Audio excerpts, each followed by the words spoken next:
Om.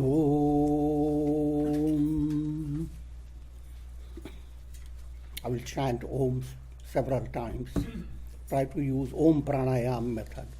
You breathe in and allow the Om resonance move up your spine.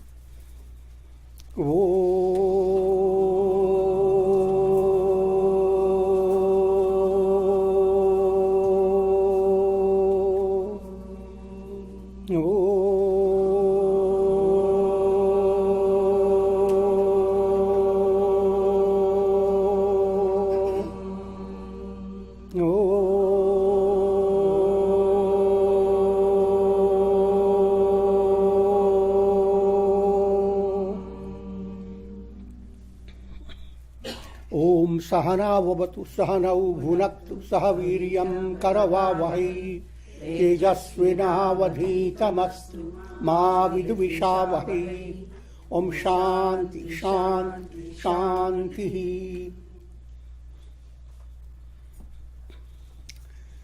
We are commencing Brahma Bindu Upanishad.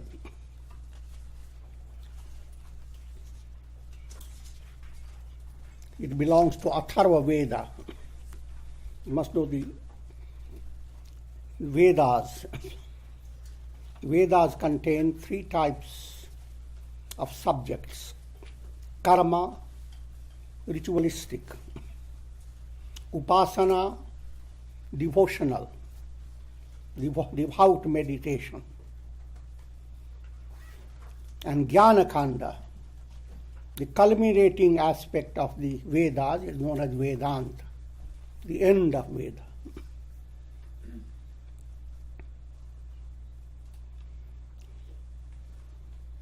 This particular Upanishad belongs to Atharva Veda. We have four Vedas: Rig Veda, Yajur Veda, Atharva Veda, Sama Veda. These four Vedas bring out four great utterances. We will go into that detail later. And every Upanishad has a peace chant. First, the very topic, rather the very name of the Upanishad, Brahma Bindu Upanishad. Brahma term relates to the absolute self. Comes from the Sanskrit brihat, big. Your mind must always aspire for what is big. But in physical world, big is the sky. So sky is the limit. Mental world, the big is beyond imagination. And you come to the deepest level, big is the absolute. If you think of a reflected sun in a jar of water, aspiring for its ultimate attainment,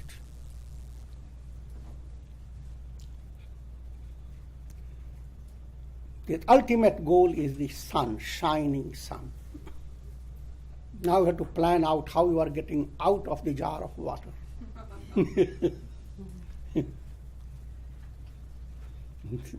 There are two bindus. One is in the jar, another is up in the sky. Draw a line. Straight line.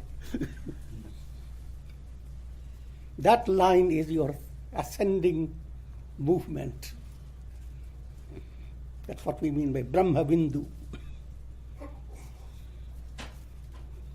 Use another simile. In old times, pole star was the Bindu for people who traveled. That was the point, that they must always remember where it is. So in this world process, as you move around, it is a very difficult, uncharted world. But as long as you have your mind focused on God, that's your Bindu, automatically you will know the right course. But if you have lost that Bindu, then you have lost everything. In simple terms, Brahman is the focus.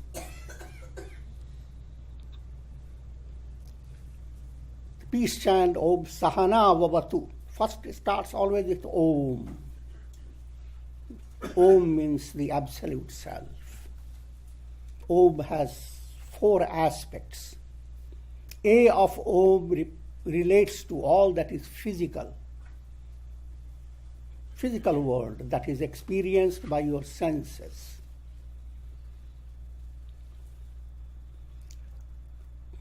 U relates to all that is subtle, mental, Sukshma Jagat.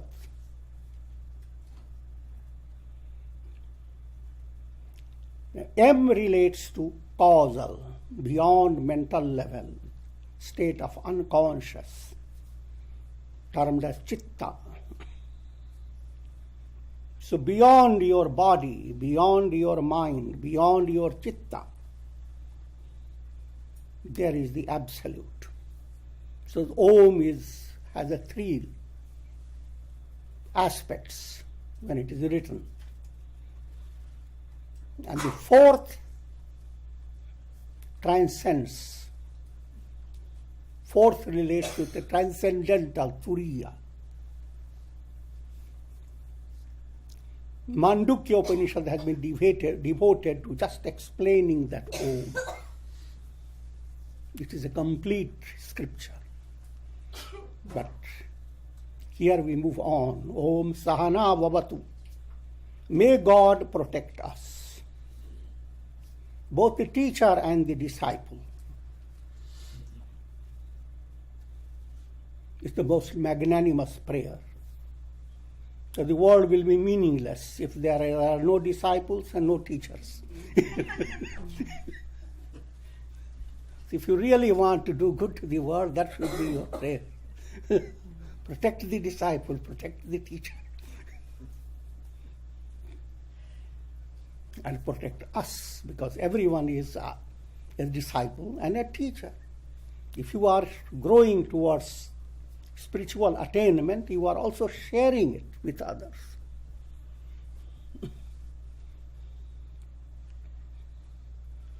May we work together for the attainment of knowledge. Teacher and disciple. Give you a very crude illustration. The doctor and the patient. They have to work together to have proper treatment. In the same way, the disciple's heart must open and the Guru's attunement with the disciple should be perfect. But that being the ideal, always process is progressive.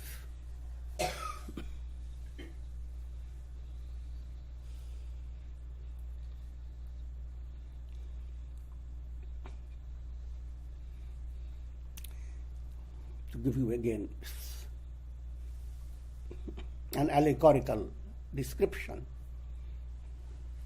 you are in a bucket. Guru pushes you out of the bucket. God pulls you out when you are pushed out. Push and pull. That's the process of spiritual learning.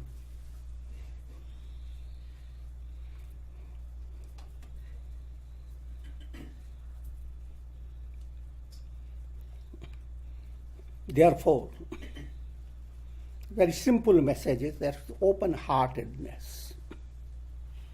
And that you begin with Guru, but it should expand in all your relations.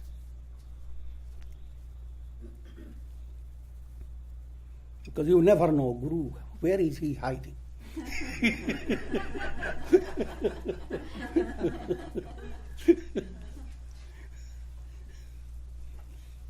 Guru is not personality confined in one place, in one form.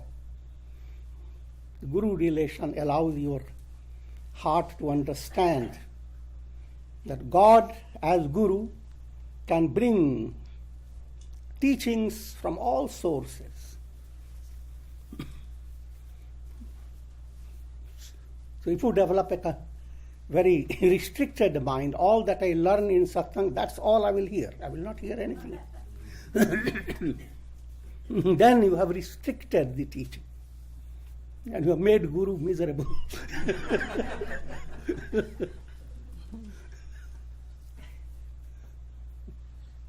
You listen to Vedanta and go into a park, into a forest.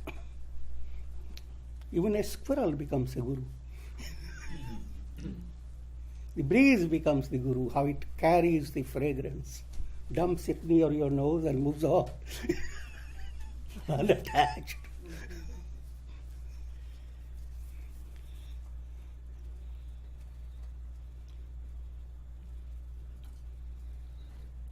May the knowledge studied by us become luminous.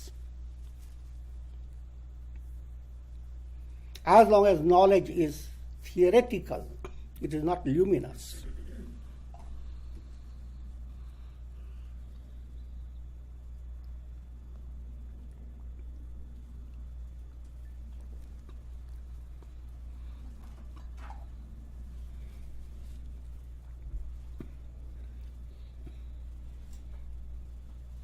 Theoretical knowledge is just like a painted picture. You have brought in your home a wondrous picture of sunrise. It's so wonderful and fascinating that even though the sun has risen, you don't want to open any window.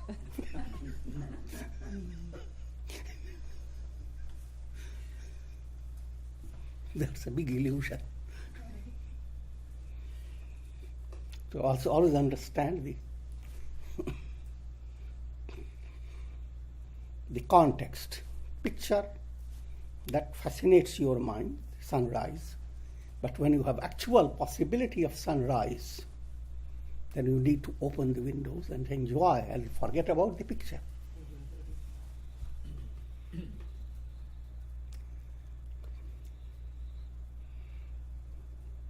May we not have disharmony between us. Disharmony has different levels. Sometimes disciples have very limited mind. They are in tamasic level. In that case, their relation with Guru is only to the extent Guru can fulfill their desires. So a disciple approaches the Guru. I want to pass an examination. Guru blessed the disciple. And disciple didn't pass the examination.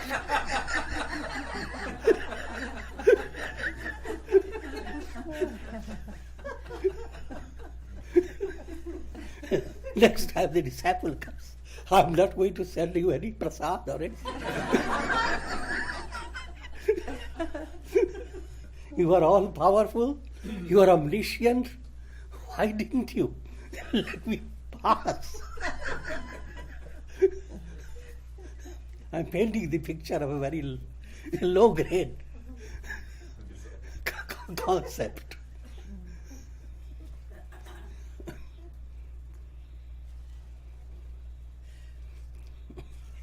You must be able to understand the immensity of the universe and the immense role played by your soul. Success and failure, they are part of your spiritual enrichment. What seems positive, that you must ask for. That's perfectly normal. But if you do not exactly receive the blessing, it doesn't match up to your expectation, don't be upset. Even avatars lived their lives that way. Rama was supposed to be the king. Everybody expected him to be king. And yet he had to go to the forest. Whom should he complain about?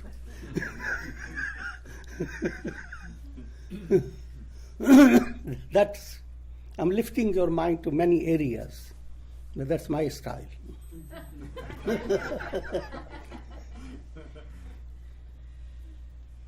may we not have disharmony. So therefore always, you first understand it is not like a human relation. You are trying to funnel God's wisdom through the personality of Guru.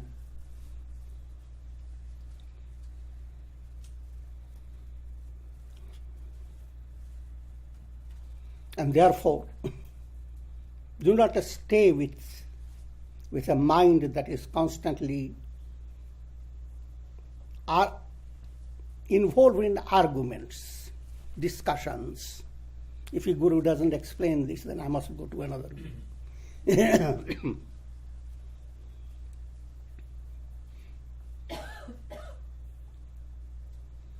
And from a broader point of view, may we not have disharmony among us. Wherever you are, in family, with society, with the world around you, may we not have disharmony. There's no reason to.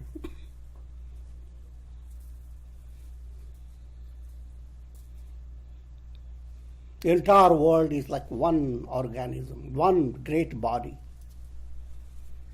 And just like in your healthy body, you don't have want to have any disharmony between your tongue and your teeth, between one eye and the other eye, between one hand and the other hand.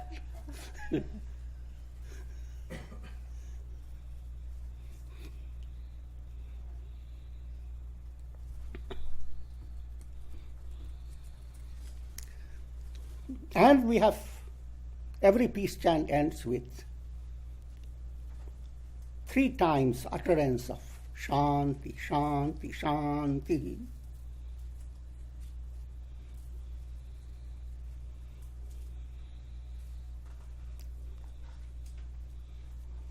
Short term relates to absolute goodness. Anti is culmination. All things must end in ultimate felicity, bliss. Therefore, the term Shanti.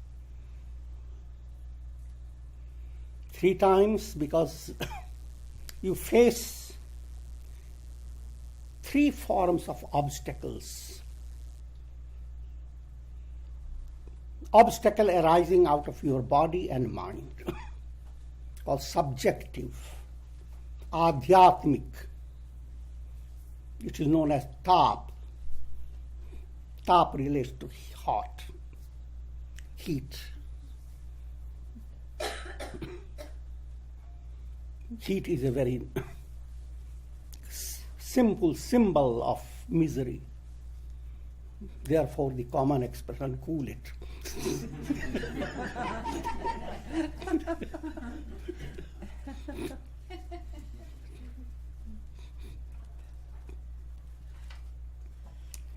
Subjective trouble.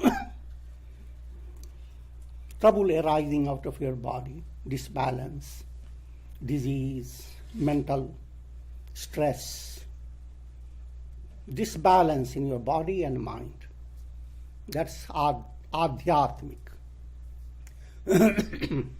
May that trouble be reduced as you move towards the study and practice of Vedanta.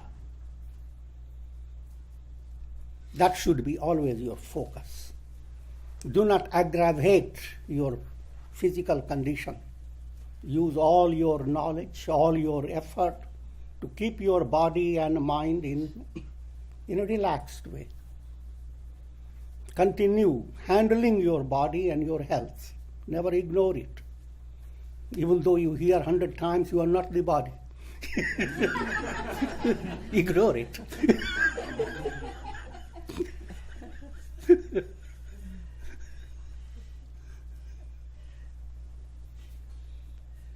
Body must be taken care of to the extent possible. Mind must be handled to the extent possible. Mind is handled well if you are living a harmonized style of life. So you are not jerking the mind. Every day you get up, you have prayer, you have walk around, You do certain things that help you, even though the time may not be always the same. Sometimes we have need of great activity, quick movements. Sometimes you have to bear with certain changes that have happened in an accidental way. So many things are there. But there must be a sustained practice of prayer, japa, turning to God, a sustained style of life. You evolve that. That will keep you off the adhyatmic trouble. Next trouble comes from adi bhautik. Inwardly, you are perfectly sound. You wake up in the morning, you feel wonderful, you have done everything well. But as you walk by, troubles can arise from anywhere. You can step upon a scorpion, not in Miami, maybe somewhere else.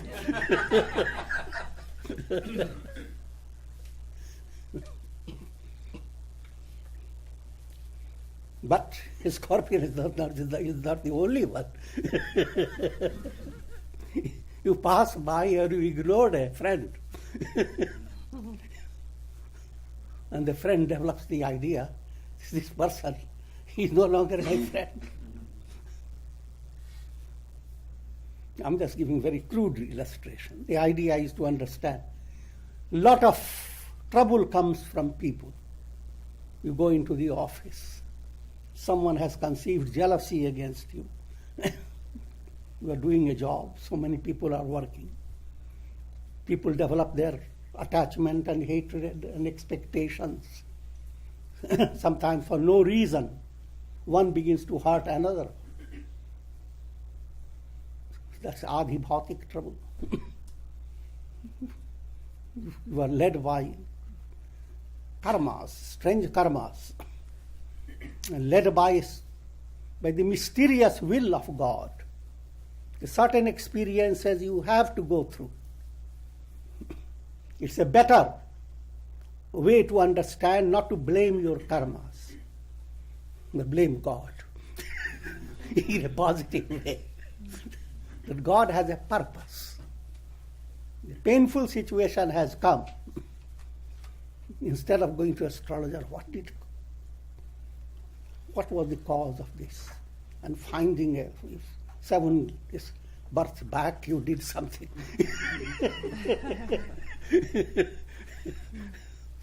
That has no bearing upon it. Instead, develop the understanding that God is gracious. He's baking me up. He's making me strong. So that you must realize on the path of spirituality, your mind develops different levels.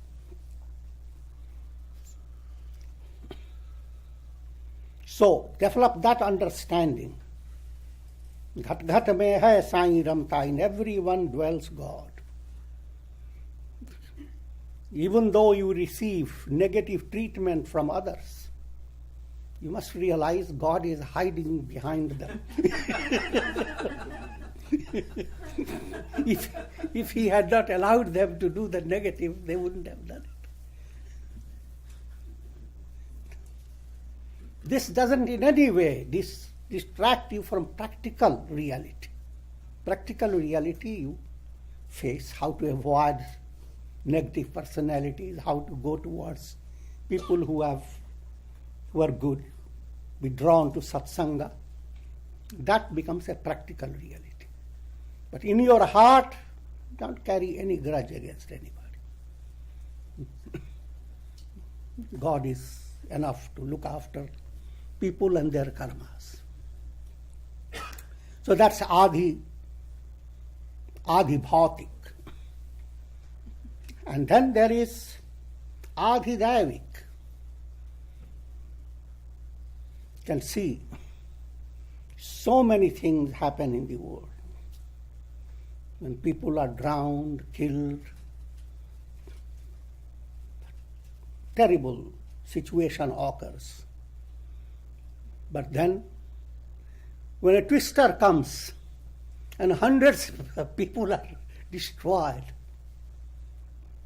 and an ocean swells up, sweeps away thousands of people, people become paralyzed. Whom to blame?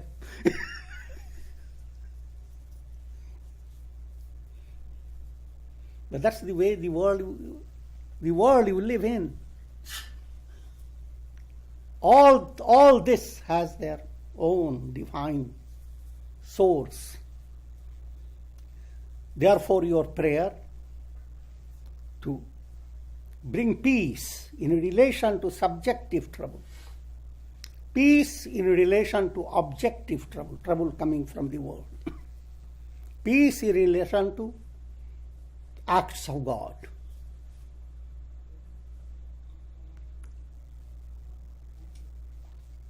The broader ideal is to understand that this threefold world that you are facing, they are expressions of same God. They are the trident of Lord Shiva, Trishul.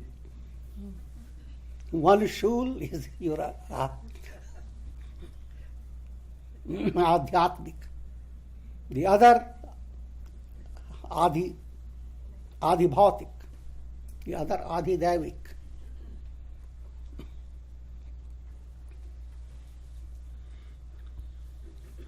Now we enter into the Upanishad.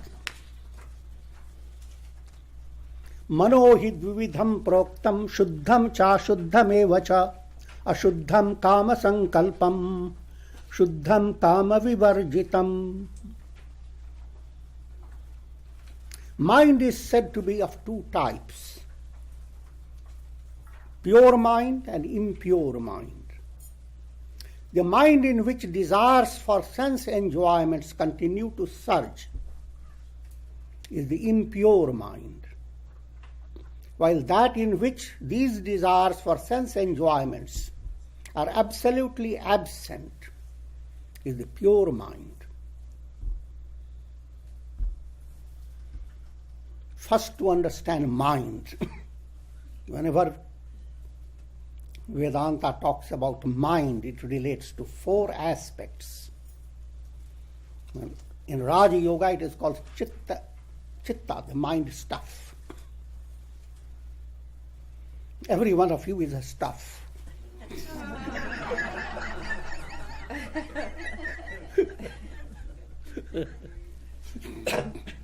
At home, you are father or mother.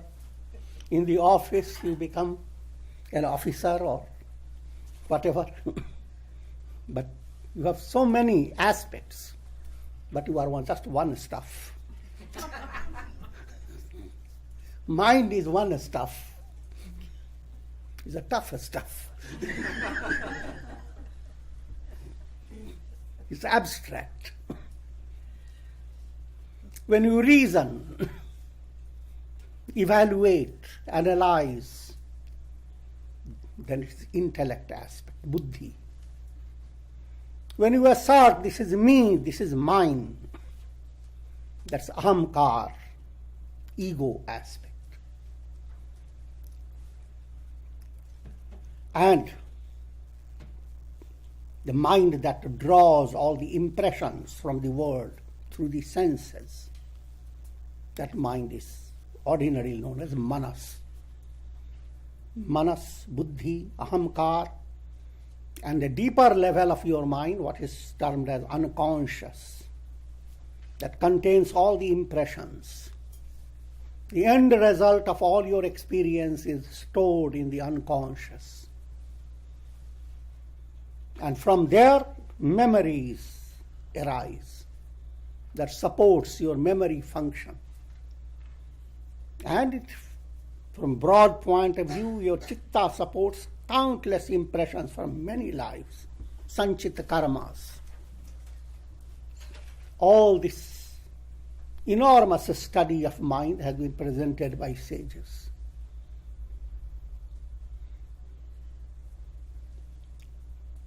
And it is of two types.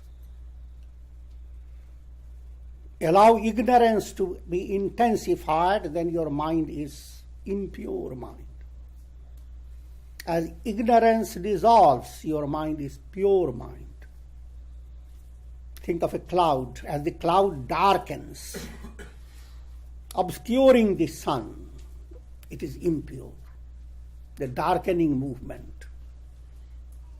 As the cloud allows the little rays to pass through and allows to be gradually attenuated, thinned out, that's a pure mind.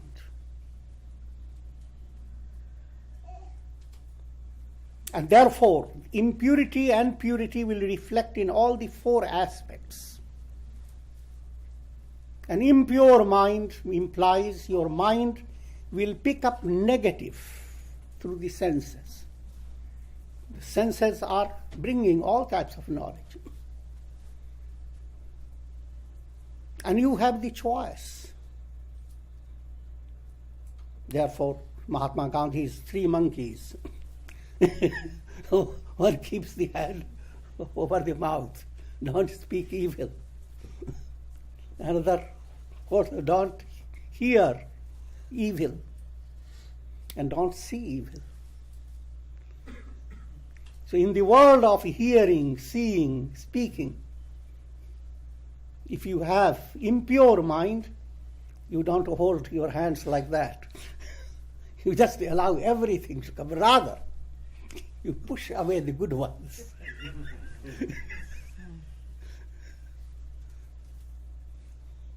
Lots of good things to know, lots of good things to hear, good things to be entertained by. But human mind catches one little suspenseful news and waits with folded hands. What's going to happen? Happen to the thief? Happen to this? Which politician is going to win? I'm just giving you a more practical idea. Manohid vividham proktam. Therefore, as pure mind, as you begin to promote pure mind, its change occurs, the way your mind handles the practical reality. Change occurs in your intellect. How do you evaluate things? And in between mind and intellect, ego interferes. Ego will not allow your intellect to evaluate in a healthy manner. You have to satisfy the ego. So if ego didn't like it, your intellect has to say, that's wrong.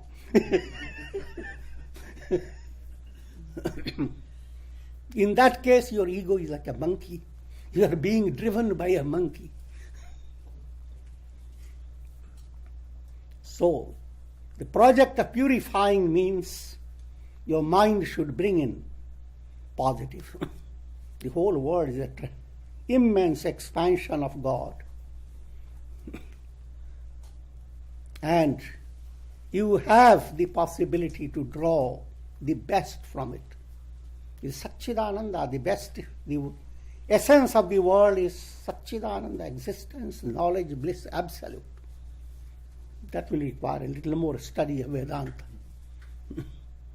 So, with that ideal in view, allow positive to enter your mind. Allow your ego to be humble, awed by divine presence, not holding things for yourself in a selfish way. Allow your ego to change. The change in ego is increasing enrichment in your life. Namanti phalino vriksha.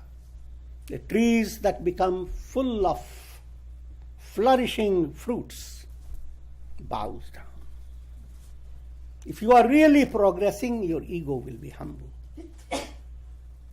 If you are really excellent in your work, you will not even know that I am the one doing it. You simply become caught in the thrill of enjoyment. So therefore, to understand that point, as you allow your movement to pure mind, your ego changes, becomes more sattvic. Your impressions change in your unconscious. So purity changes, transforms your manas, your buddhi, your intellect, your chitta.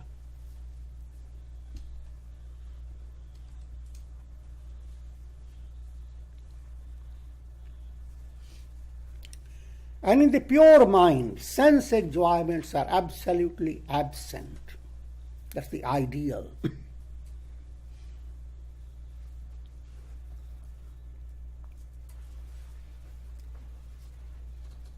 Sense enjoyments imply allowing to mind to enjoy Vishaya Ras. When you think of objects of your desire, a kind of sweetness enter your mind. And that sweetness keeps you involved.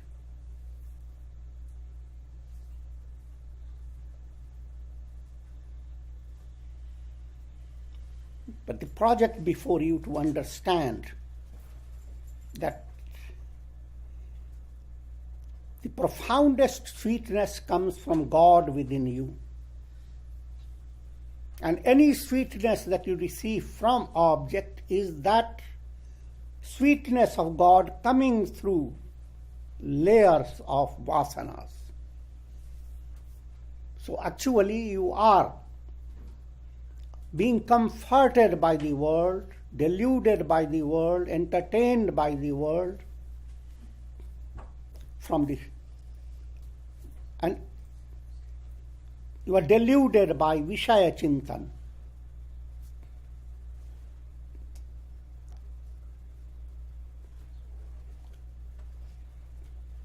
The reality is, God is underlying all experiences. The mind has to understand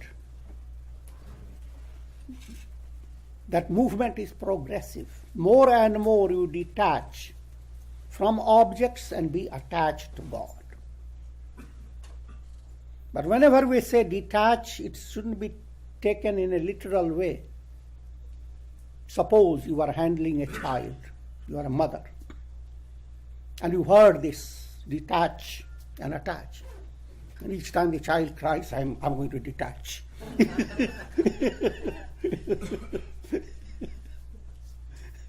That's not the message. The message is,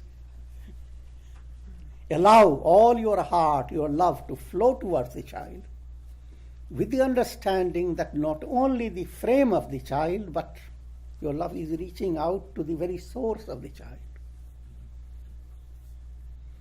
Therefore, your patience should be extraordinary, because you are loving God through your child. This very profound level. That is the ideal.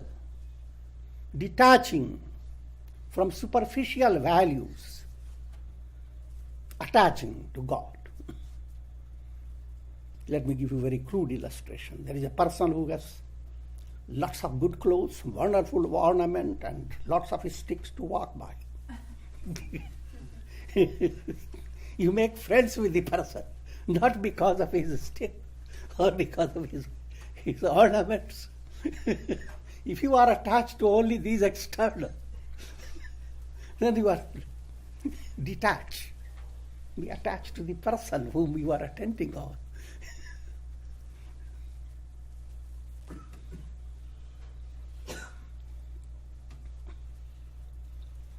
Maneva manushyanam karanam bandha mokshayoha bandhaya vishayasaktam muktyai nirvishayam smritam. Mind in a human being is the cause of his bondage as well as his release.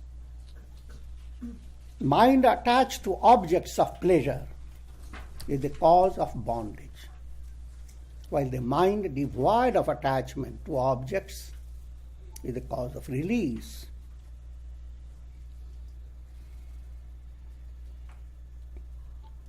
Bondage and release, they are like a dramatic show. The self in you is beyond bondage and release. You are watching a cinema show. All the show that you watch is an illusion. The screen has been always there. But when you started watching the show, the screen was not viewed. At that time, a whisper comes to you, the screen is in bondage.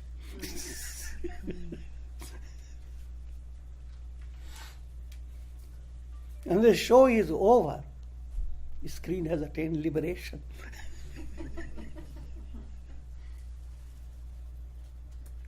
Bondage and release is an expression that relates to the conditioned mind.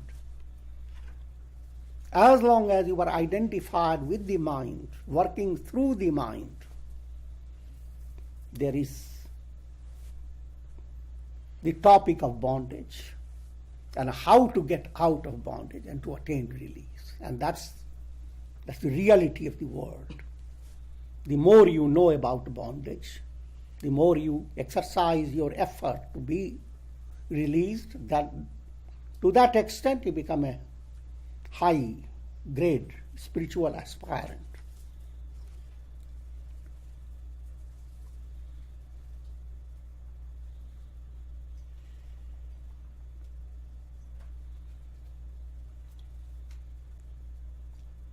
The mind in which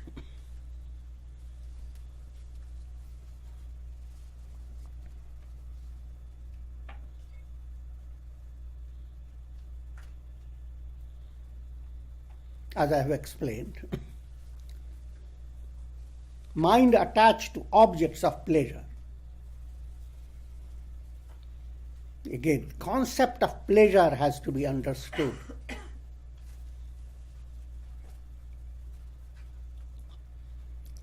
Vishaya Sukh,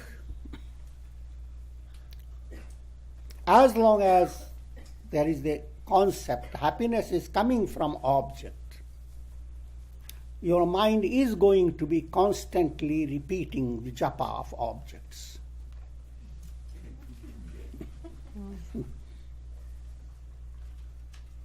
Mind likes to do japa.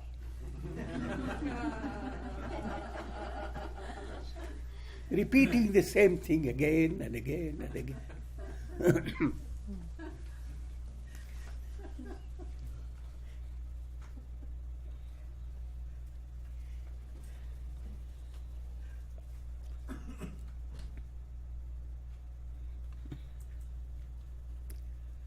Objects become polished by the projection of your mind, polished by the subtle desires that exist within your mind.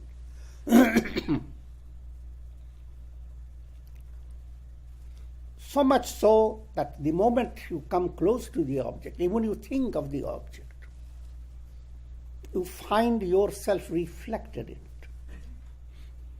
Yourself not as the body, as the self. Desires polish the object. Don't ask what the object is.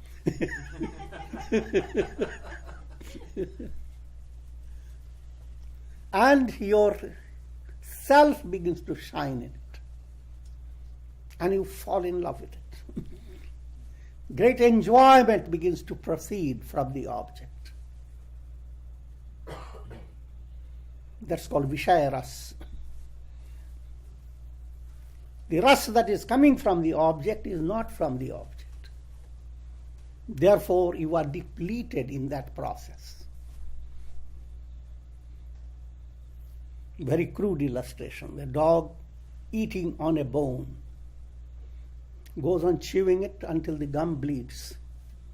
And now enjoys it.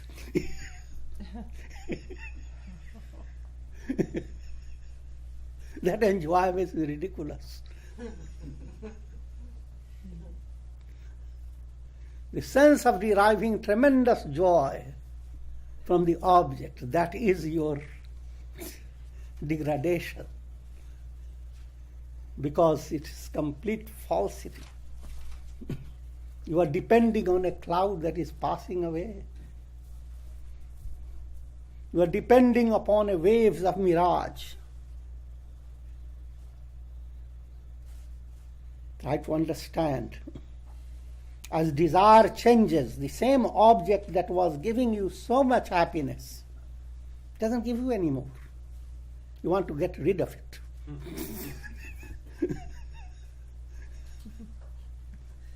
And that applies to all things in this world. If you were to understand with each perception of a happiness, you are actually receiving that sense of sweetness from God within you.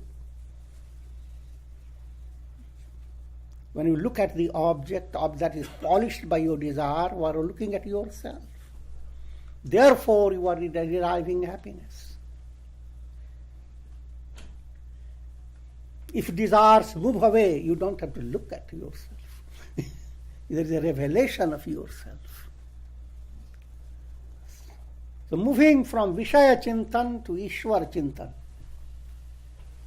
that's the tremendous art. That's art taught by all religions of the world. That's what we mean by detach and attach. Move away from the world. You are enjoying the world. From practical point of view, that's perfectly normal.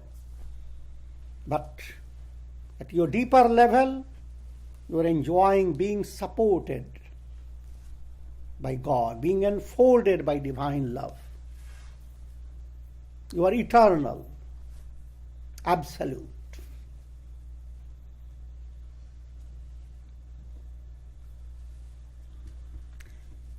Yato nirvishayasya manaso muktirishyate tasmat nirvishayam nityam manah karyam mumukshuna. When the mind becomes free of desires, desires are Vishaya Sankalpas.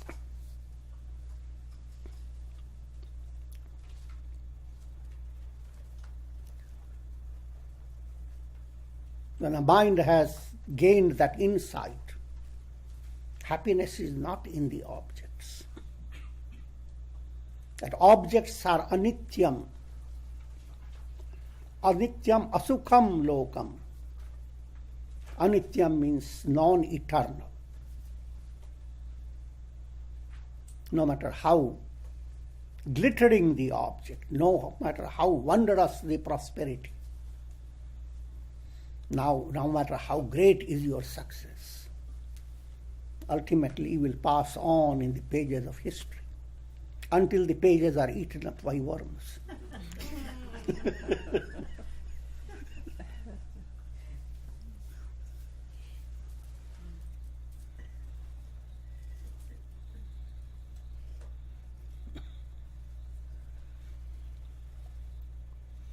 The mind must be rid of Vishaya Sankalpas.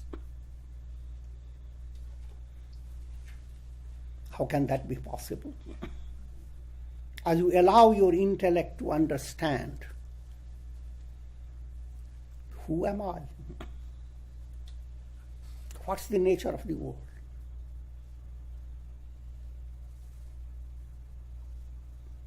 The beginning stage of this movement to learn about Atmanastu Kamaya Sarvam Priyam Bhavati.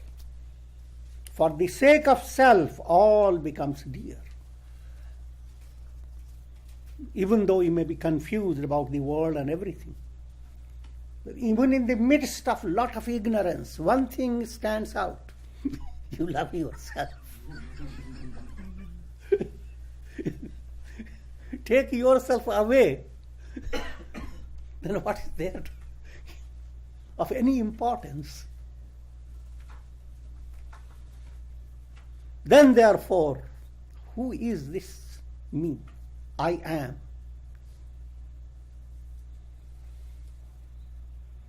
That I am is devoid of Vishayas.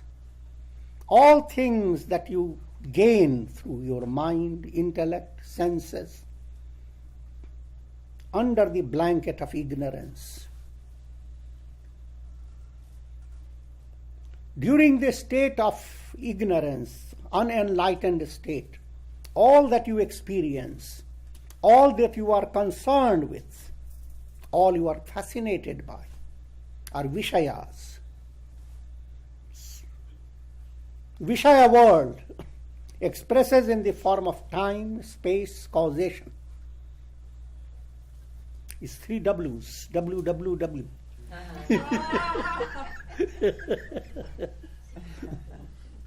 When, why, where.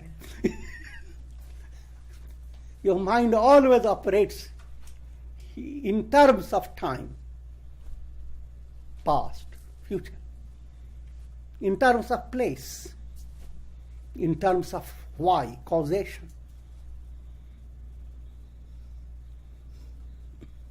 Remove this web from your website.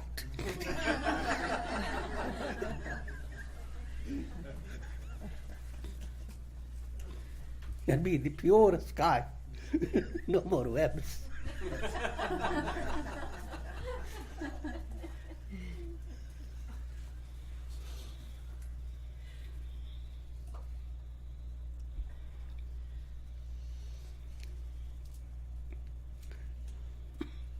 Dhyanam nirvishayam mana.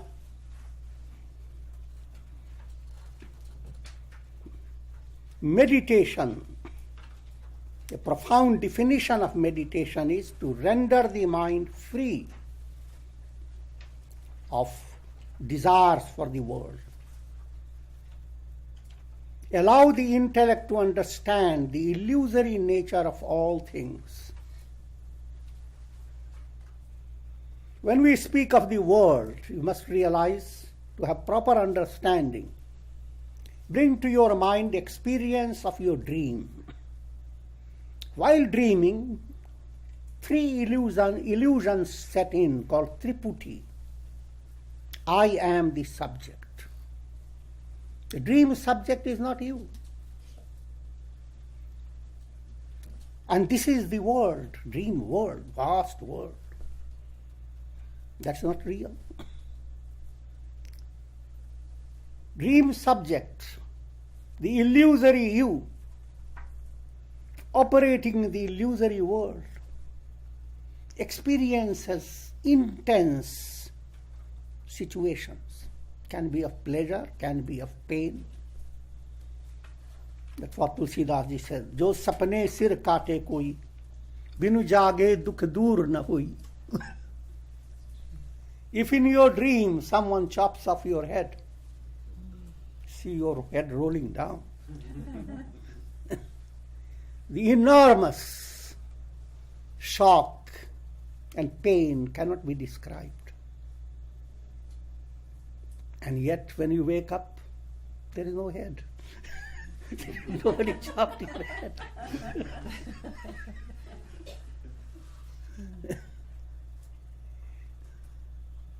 The enormity of day-to-day experience, the intensity of stress and tension should not convince you that this world is real.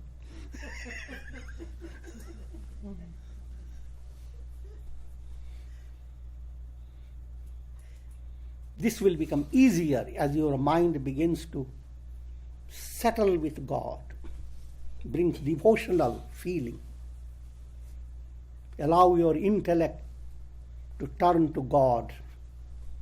Behold the lilies of the field, how do they bloom? If you are very intellectual, then allow your intellect to understand how do these trees grow? What intelligence? What intelligence lies even in little rootlets, extremely weak, but they can penetrate rocks, go inside the vulnerable points of rocks and then break them. Your intellect should understand the immensity of divine presence and thereby urge your feeling of your heart to turn to the love of God. The entire project is exploration of your very self. Because ultimately, that's लाली मेरे लाल की जित देखूं तित लाल लाली देखन मैं चली मैं भी हो गई लाल. Kabira says, went out looking at the beauty of the beloved. All things that you love, they are reflections of that beloved. And as you go on exploring, and changes, purity occurs in your mind, and vasanas dissolve, then who are you? Nothing but Shivoham. I am that. This profound teaching is being brought to your mind with a big drum.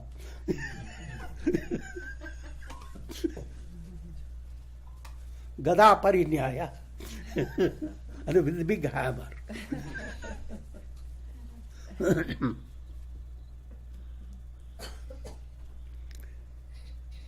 There is a saying, Yasya chittam nirvishayam hridayasya shitalam tasya mitram jagat sarvam tasya muktih kara sthita. He whose heart has become nirvishaya, the heart has developed a sense of illusoriness towards all the three, the subject, the object, the interacting experience. That state is the cool state, Shitalam. Cool it. The heart rid of the three illusions.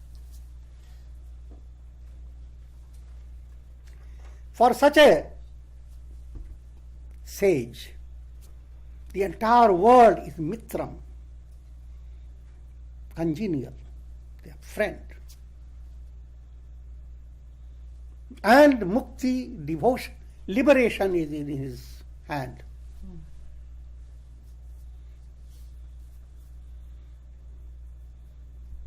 Even that is a lesser statement. Lesser statement because even to say liberation is in your hand, you are that liberation. You are essentially Brahman. Nirasta vishaya sangam sanniruddham manohridi yada yatyunmayi mani bhavam tada tatparamam padam. When the mind is freed from attachment to objects, it becomes steady in the heart and attains unmani bhav, freedom from thoughts and imaginations. This is the highest goal. Try to understand that state. When the mind is free of ashubha samskaras, impressions based on objects, impressions based on the notion that objects bring happiness. In a more strict terms, impressions of, remember 5 kleshas: ignorance, egoism, attachment, hatred, and fear of death. In the story of Krishna, these kleshas were dramatized as Kali and Naga. Yamuna river was poisoned. Lord Krishna planned to free the river of the poison. Somehow, playing with balls, a ball fell into it. And in the pretext for finding it out from the river, Krishna jumped into it. And there was a big battle between him and the great snake with many hoods. Ultimately, the snake left the Yamuna river and it became clear. Yamuna river relates to your mental process.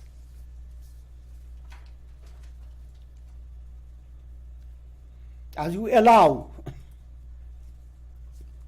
devotion to God enter your mind, as you allow this understanding of this philosophy to enter, Krishna has entered. And the different hoods of the Kaliya, they relate to your ignorance, asmita, egoism, raga, attachment, dvesha, hatred, abhinivesha, fear. All these are worked upon as Krishna dances upon them. So let your Krishna dance in the Yamuna river of your mind and enjoy it. In practice, what does that imply? Your plan is to reduce your ignorance, get more and more, move away from avidya, get more and more vidya. How do you do that? More satsanga, more lifestyle that creates more sattva, harmony, peace, more goodness of your heart, more spiritual guidance, and follow the guidance. As you do that, your ignorance is reduced. And then have a special attention on your ego. Not only should you be humble for others, be humble for yourself. What do we mean by that? A painful situation has developed and your ego is too concerned. You say to yourself, I'm not you. I'm yourself.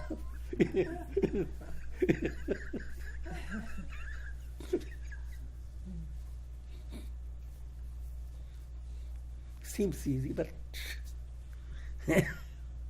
it becomes easy. Reducing your ego in your life.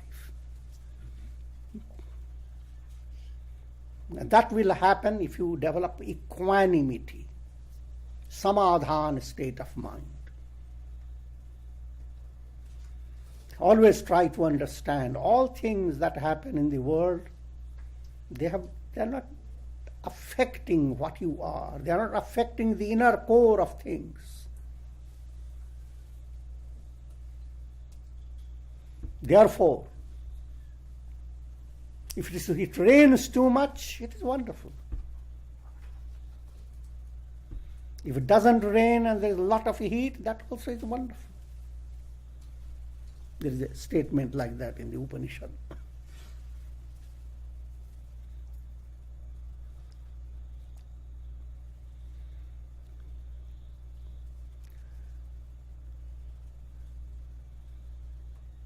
When the mind becomes free of desires, Vishaya Sankalpa, it dissolves. But now I'm coming to this another. When the mind is freed from attachment to objects, as you reduce your raga dvesha, the fifth klesha is fear, fear of death. It relates to the intense identity with the body. Mind has developed such intense involvement that day by day the fear of death lurks. It overpowers human mind.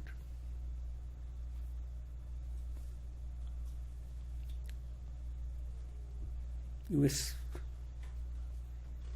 move on and a little lizard falls on the head. You jump up. It's abhinivesha in you that suddenly sparks up.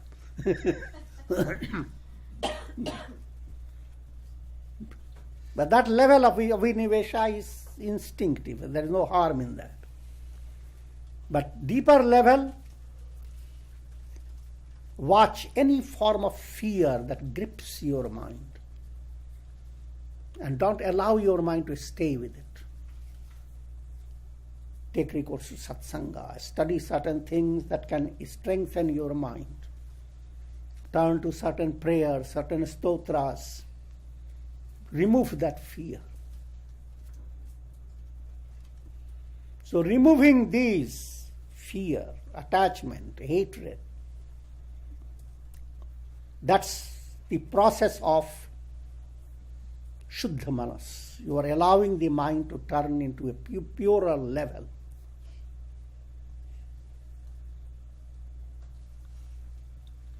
And the mind is freed from attachment to objects. It becomes steady in the heart, which implies mind is like a cloud. It was intense, it was dense, dark, due to kleshas. Now, as you do sadhana, the cloud has thinned out. It doesn't have to thin out completely, it should just allow a little hole, and the rays start coming into it. Once it has happened, you have one ray of that, and you have stepped beyond countless limitations. I'm trying to remember the quotation of the one who stepped on the moon. one step on the moon. Right. Correct. So one ray touching your mind has lifted you up millionfold. And that's called Unmani Bhav. Now your cloud has constant interest in letting the light come in. All the clouds are nearby, but the cloud that is enjoying the light talks to those clouds, rubs against them, creates some lightning. But it has Unmani Bhav, deep within catching the light. Enormous joy. Unmani Bhav is to be able to see, and suddenly eyes go back.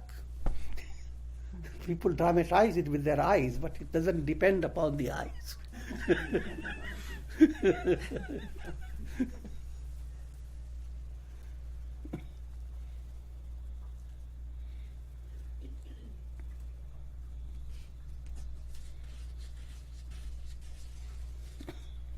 Unmani.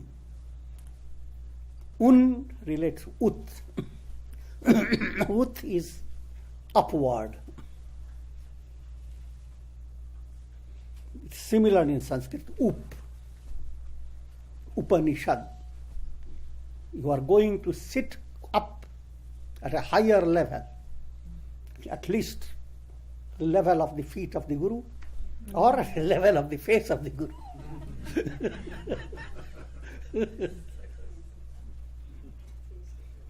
Up and up until you are at the level with God Himself.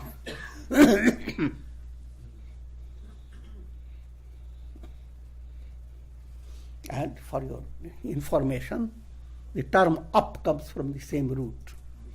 Up.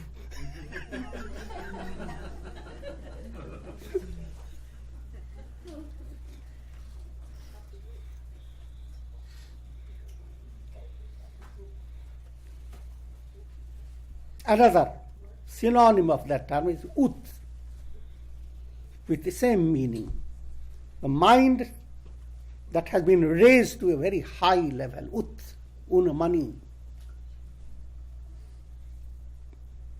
Think of this house, this hall. Suppose there is a skylight. You are aware of what is going on here. That's one type of mental involvement. But while you are aware, you are secretly look up and aware of what's going on up in the sky. That's called unmani. This puts you in a different level of consciousness. You are not confined, not dependent. You are not at a loss if things move away in a confined level. You have the enormous. A bird seated on a tree, a swan, aware of the tree, interested in the tree, but is always aware it can fly. The loss of the tree on one side and the enormous joy of soaring and on the other side. The soaring aspect should become greater and greater than perching aspect.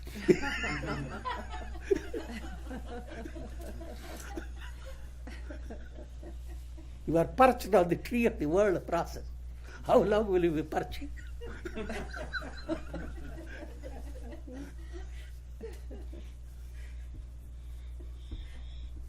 That's Unmani Bhav.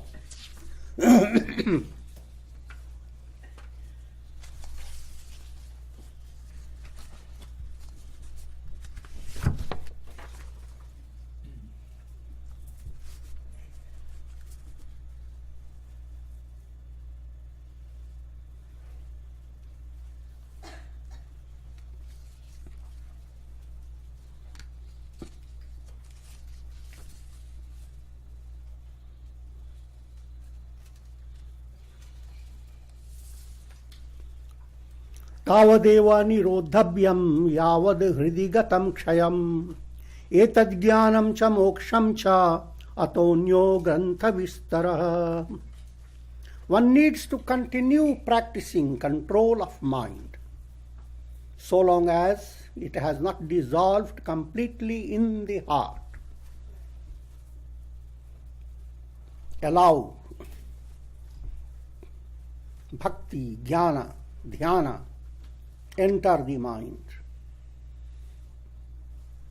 Your emotional aspect of mind must develop, must turn into bhakti yoga. Your rational aspect must turn into jnana yoga. Who am I? Intellectual understanding. Emotional aspect, sense of enjoyment, that you are seeking love of your heart, that engrosses your heart. And dhyana aspect, allowing your mind to become centered, concentrated, one-pointed. This is the general plan of control of mind. Put it in another way, live your daily life with the plan of integral yoga. Your active life should become more and more geared to karma yoga. Never develop the idea, if I had no work, no job, I would be doing a lot of sadhana. Your job is a part of sadhana, and as important as any other sadhana. And it's a blessing of God that allows you to work.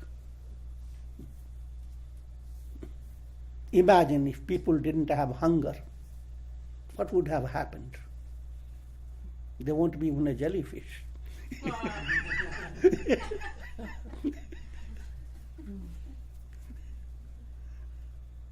Hunger is a simple formula God gave to everyone to keep people busy, active. Action has many ramifications that learn more and more through Gita. But action, how to improve your thoughts, your speech, your performance of your duties, how to blossom.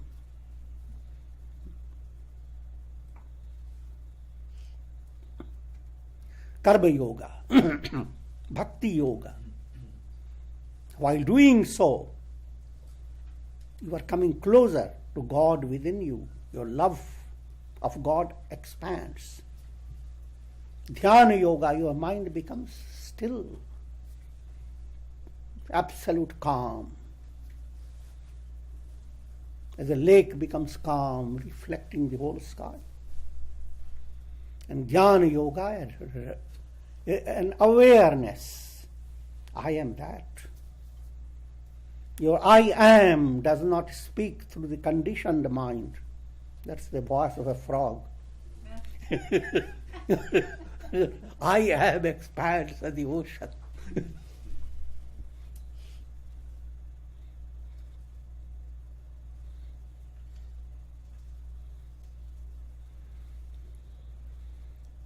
Continue practice control of mind so long as it has not dissolved completely. Manonash. The ultimate goal is not to have the mind at all. Mind is gone. Along with the mind, all the world, samsara, and all that you have been involved with. This is moksha. Moksha is to become like, for a river to become ocean. For a patch of blue to become the sky.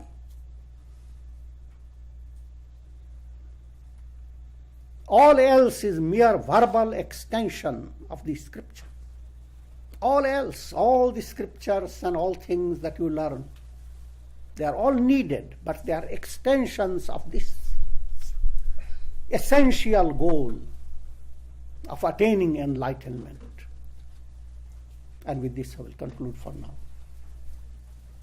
Om Shanti, Shanti, Shanti.